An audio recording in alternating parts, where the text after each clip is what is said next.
Welcome back to Drola's Garage. Since Hurricane Ian came through Florida and pretty much devastated the southwest coast of Florida, I've had a lot of people ask me, hey, what's up with the flood cars? You know, there's going to be a bunch of cars, yada, yada, yada. People know I like flood cars. So I just kept saying, I don't know, listen, I'm not opposed to buying a flood car, but I need to find the right deal. So I think the right one has finally presented itself. Last week, a car came up. It was a 2000 Boxster S, silver on black, and looked like it was in pretty decent shape. The water only went about halfway up the front bumper, maybe not even that.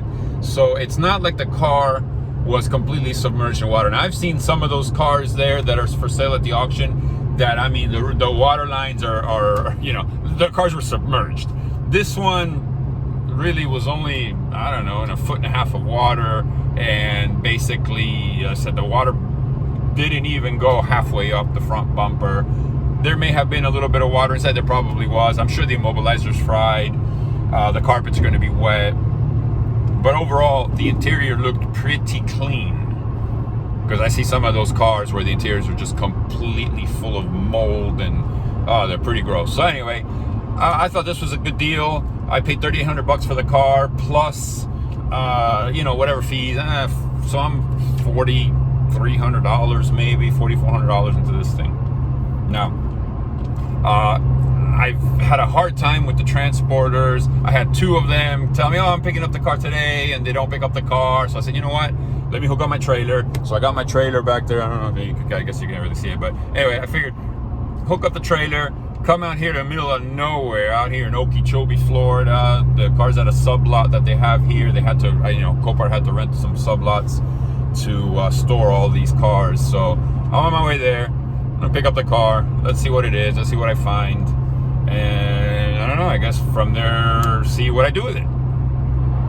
So I ran an auto check report on the car.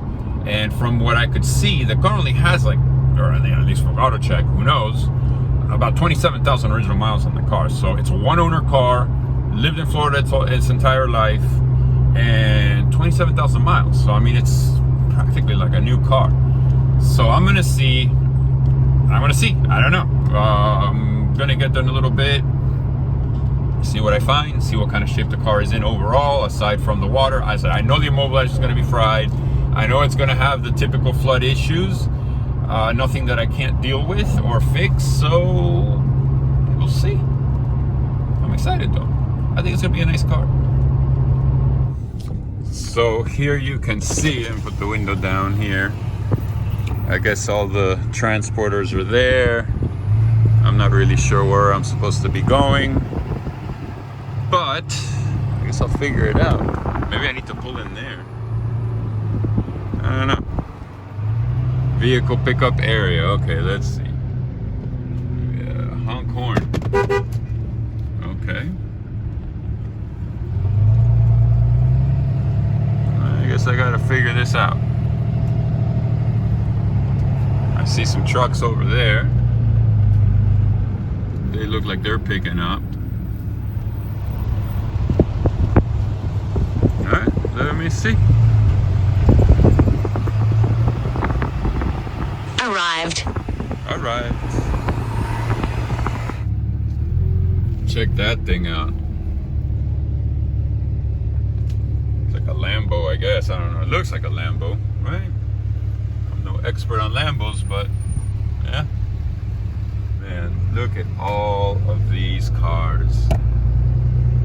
It's just a sea of them. Unbelievable.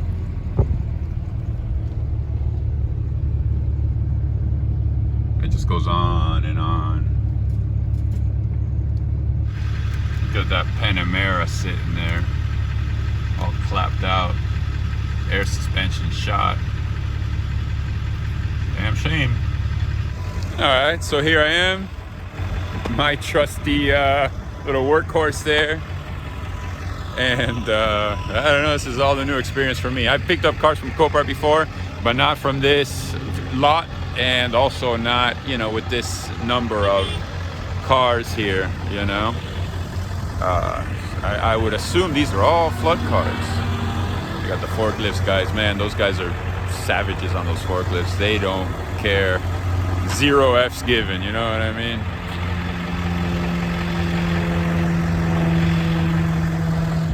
I don't know if you guys can really see the expanse of all those cars.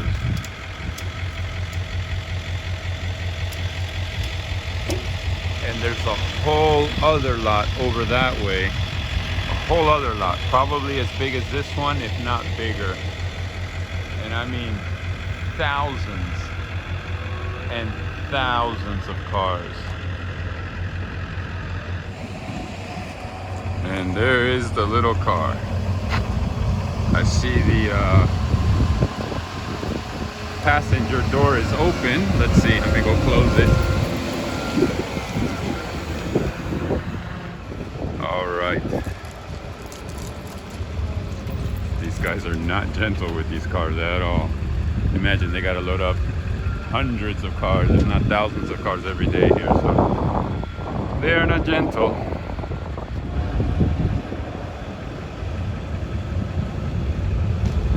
Looks like a nice little car.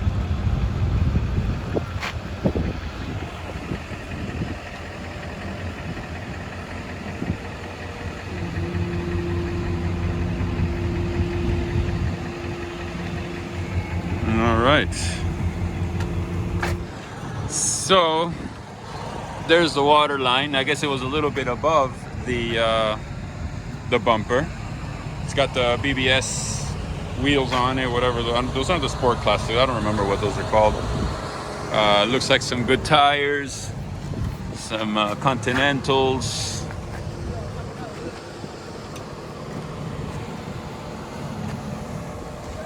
Overall, the car looks pretty nice. It's got a little rust bubble right here. I'm not sure where that would have come from. Let's see. There's some condensation in the headlights. These headlights look brand new. Again, the car having only 27,000 miles. They might be new, they might be aftermarket. See a nice big puddle of water inside of here. You can see, you know, here is still full of condensation. I'm gonna go ahead before I leave now and pull the plug on the bottom there and the drain plug and let all that water go out. Let's see. Inside, hold on one second, I gotta get this fender off so I can show you inside. So with this car being a 2000, it's got the cable release. That's why they were able to get that front open. You can see there's some mold here.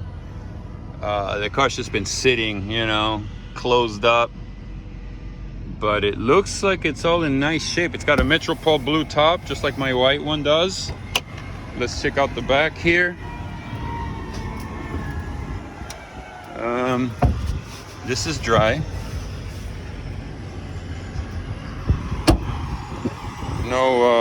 No badge, which I don't really care about. So all right, there's not really much I can do here and now. So I'm going to go ahead and strap it down and get going. I don't know here. I'm not sure what all that's about, but all right. Yeah, let me get it strapped down. Let me get out of here before they kick me out. And there she is, all strapped down, ready for the ride home. Again, aside from that little bit of rust right there, I wonder if I can get that fixed and they can just paint that little spot without having to paint the whole quarter. I would assume so. Looks like a really nice car. I pulled the drain plug. As you can see, all that water is draining out. So all right, let's get this thing back home, to the shop, not home, to the shop. And let's see what else we find. There's a lot of condensation, probably just from all the rain. But these headlights look brand new. All right, let's get out of here. All right, so now I'm heading back to the shop. I got the car back there, if you can see it, on the trailer. And let's see, let's get it back, get it off the trailer, take those seats out. One thing I thought of is, since this is a 2000 and my white car is a 2002, engine and everything is the same, so I can pull the immobilizer out of the white car and plug it into this one. let's see what happens. Hopefully it works. Actually, I have to pull the immobilizer, the ECU, the engine ECU, and the key. I'd have to use the key for the other car. So let me get them out.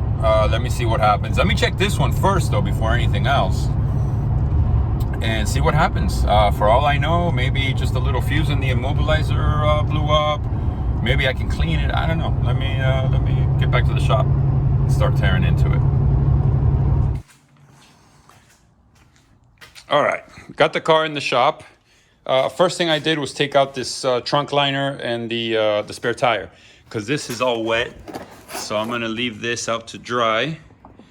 What else? The cover for the spare tire is also all wet. That has to dry. The spare tire looks okay. You know, I think if this were really all salt water, I would see more corrosion on there, and I don't see any corrosion. I mean, it's wet. I mean, that's aluminum. I'll have to check those tools. Anyway, bigger fish to fry. Let me get on here. Let me pull up that battery cover here. Let's see what the situation is here. All right, battery's hooked up. It's fairly new battery. Let me put, actually, I don't want to do anything with this yet. I want to get that seat out. I want to get that immobilizer out and see what's going on there before I put any juice to that. Actually, what I'm going to do is I'm just going to pull that battery out of here. I'm going to put another one in its place. I'm not going to hook it up yet, though, until I deal with that immobilizer. And aside from that, as a whole, it's a really nice car. It's got a little ding right here. It's a little dirty.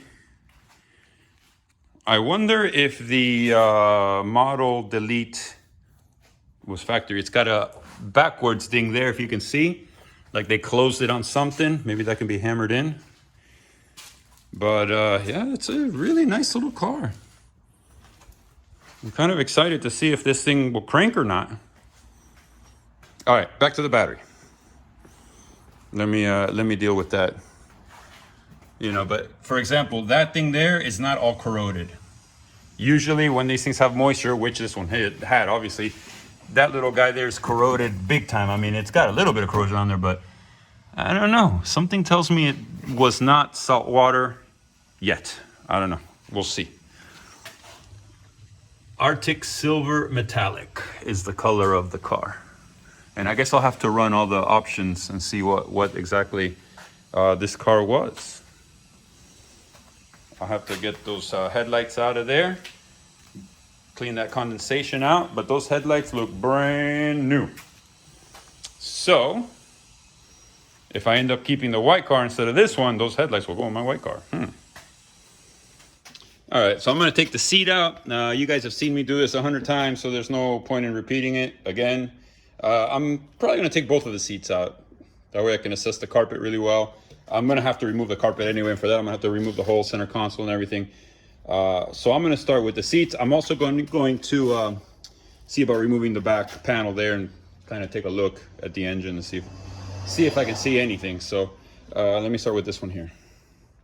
I'm trying to breathe as little as possible too, because there's a lot of mold in there.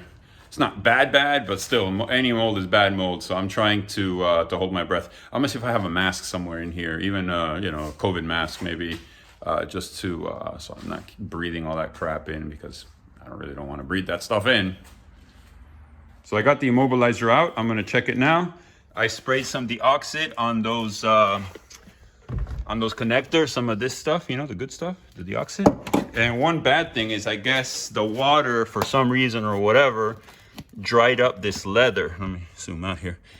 And I just put a little weight on it and it cracked. So I'm gonna see how much, yeah, you see that's cracked too. So, sucks. Anyway, that seat's all full of mold, so I don't know. Maybe I'll take them to an upholstery guy, have them redone or so. I don't know. Anyway, that's the least of my worries right now. Right now, let me take this thing apart, clean it up. I see the fuse already just pretty much disintegrated. So let's see what happens. Wow. I think that's about all I can say about that. Wow. I don't know if I've ever seen one that bad. Well, let me take it out of here. Let me clean it up. I don't know. Let me see what happens. Maybe I can salvage it. I doubt it, but I can try. Well, this isn't good. This little transistor, conductor, I don't know, whatever you call this thing, just basically just disintegrated in my hand. I just touched it and it just fell right off. Yeah, this does not look good. Wow, yeah, this is definitely the worst I've ever seen.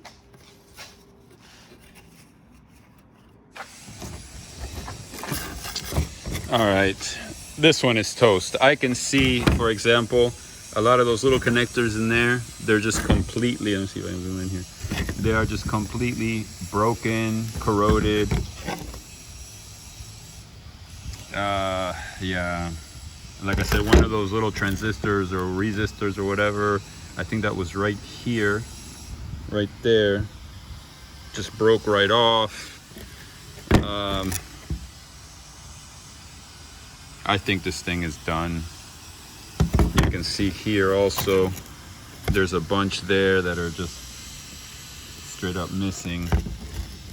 Yeah, this thing is toast. All right, so what I'm gonna do is I have another immobilizer, ECU, and key from the blue car I have in the yard there. I'm gonna put those in.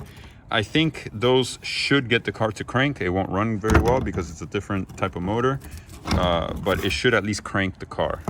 And I'll see that way if everything works, you know, windows, top, gauges, all that sort of stuff. So let me try that before I go in. I can't do anything with this. This thing is toast. So I need to go over there to Specialized ECU Repair and let them, as they say, bend me over because they're gonna get me, but I have no choice. All right, I removed the ECU and I don't know if you guys can hear that, but it's rattling. There's all kinds of powder falling out of there of some sort. I don't think the ECU was underwater, but it's possibly that it got completely shorted out. It's a very, very real possibility. One thing I'm gonna have to check over here are the fuses under here to see what kind of shape they're in. Okay, I put the immobilizer from the other car. I put the blade from this car with the pill, with the key head from the other car, and the ECU on the computer also. When I turn the key, everything comes on. I got the top open, which is good because that way I can let the car breathe, but when I turn the key, nothing happens. I have the clutch pedal bypassed, so nothing's happening. I can see here, like I said, the car has, it's hard to see, but it's 27,600 and something miles. I'm not sure how much moisture this cluster got in it. It doesn't look perfect. I don't know, but nothing is happening here. So I'm gonna pull all of the switches, the fuses out. I'm gonna clean them, put them back, and I'll see back here also if there's anything else. It does look like there's some corrosion here, and like I said, that ECU that I pulled out of here was completely just, it was powder inside. You know, I can take all these connectors out here and clean them all. And see what else. I don't know what else I can do. I just have to start going one by one. Maybe check the relays in here. There's a bunch of relays down in here. I gotta take this guy off and check those guys out and see what happens. I'm still not getting anything. So anyway, I took the panel off.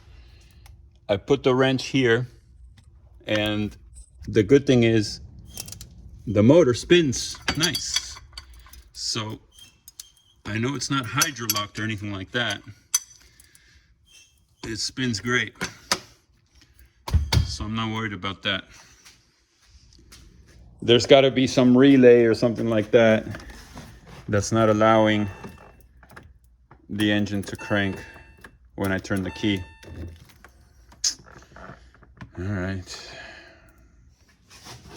I tried messing with all these relays too to see, but I think the first thing I'm gonna have to do is go through the fuse panel. I replaced this fuse, so it's good. I'm not sure if the old one was good or not, but anyway, it's getting late already, so I think I'm gonna call it a day. This is gonna be a huge can of worms here with this car, and I think I've gone as far as I'm gonna go today. I have to put tires on the GT3, taking that car on a road trip in 2 days, and I have the tires in the back of my truck, so I need to go and deal with that car. That's more important than this one.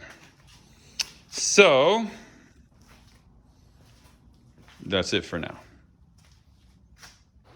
I'm gonna wrap up this video here. I can't get any further with this car right now. I hooked up the thermometric to it, and basically it's telling me that it's not communicating with the ECU.